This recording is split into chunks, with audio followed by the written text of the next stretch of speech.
কাঞ্চন। এতক্ষণে কাঞ্চন হাসলো। এতক্ষণ কাঞ্চনের মুখটা ছিল এরকম।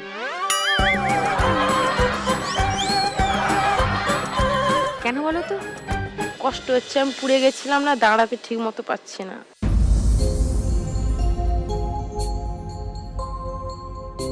পুড়ে গেছিলে? হ্যাঁ, বিয়ের 3 মাস পর আমি পুড়ে গেছিলাম রান্না করতে করতে। সারা শরীর নিচ থেকে এতটা পর্যন্ত পুড়ে গেছিলাম, এখনো দাগ আছে,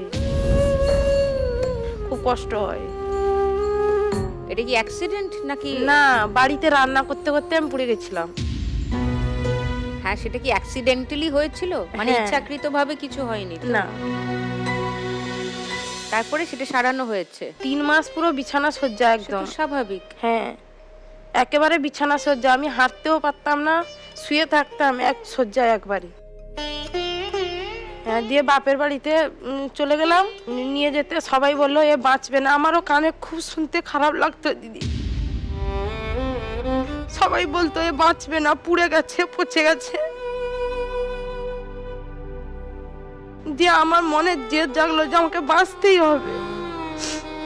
দিয়ে বাপের বাড়িতে স্বামীও টাকা দিয়েছে, সুস্থ হয়ে গেলাম। সুস্থ হয়ে বাড়িতে আসলাম। দিয়ে বাড়িতে আসার পর মেয়ে হলো, মেয়ে হওয়ার পর আমার ছেলে হলো। ছেলেটা হয়ে 1.5 বছর থেকে ওর জ্বর হতো খুব। বিভিন্ন ডাক্তার দেখিয়ে কোনো কিছু রোগ ধরা পড়লো না।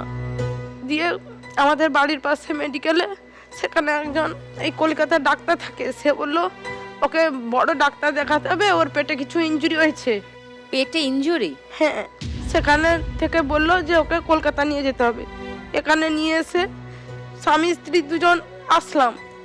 1 মাস ধরে থেকে টেস্ট করে সব রকম দিয়ে বললো, ডাক্তারও বললো ওর কিডনিতে একটা টিউমার হয়েছে, ওকে বাদ দিতেই হবে।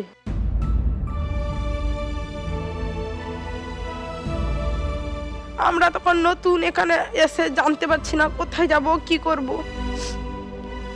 দিয়ে ডাক্তারকে জিজ্ঞেস করলাম এটা কি না বাদ দিলে হবে না? বললো না, দিতেই হবে। ছেলেকে নিয়ে দিদি কি কাঁদলাম আমরা।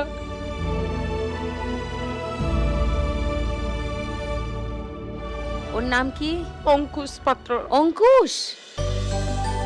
তুমি কি হিরো অঙ্কুশের ফ্যান? তুমি এখন ঠিক আছো? ভালো আছো? শরীরটা ভালো আছে? পড়াশোনা করো? কোন ক্লাসে? 1-এ? দেখুন লাখ টাকার লক্ষ্যে লাভের সম্পূর্ণ এপিসোড সান বাংলার ইউটিউব চ্যানেলে।